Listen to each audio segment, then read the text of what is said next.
Salam, topluda inteqrala aid 65 nömrəli sual verilib. Tənliyi ödəyən A-nı soruşur və A sıfırdan böyükdür. Əvvəlcə verilmiş funksiyanın inteqralını tapaq. 3x kubu olacaq 3x üstü 4 bölünsün 4. Üstəgəl 2x-in inteqralı 2x kvadratı böl 2.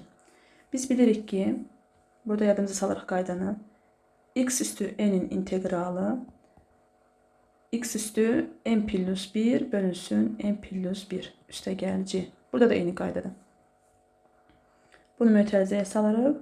Sərhədləri sıfırdan a-ya kimi bərabərdir 1. İndi bu düsturu silirəm buradan. Gəlin tənliyin həllinə baxaq. Harada x var, yerinə a qoyuruq.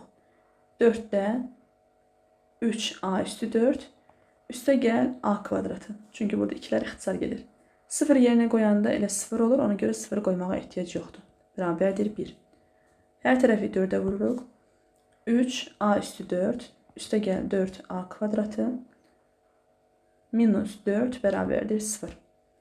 A kvadratına 1t desək 3t kvadratı deməli üstəgəl 4t minus 4 bərabərdir 0.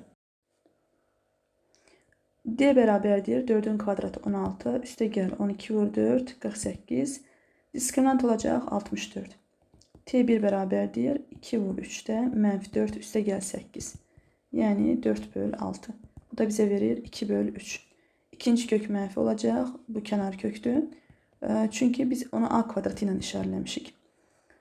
Deməli a kvadratına t demişdik. A kvadratı bərabərdir 3-də 2-yə. A olacaq plus minus kök altda 2 böl 3. Bizə deyir ki a sıfırdan böyükdür. Deməli kökün altında müsbət 3-də 2. Yəni D variantı.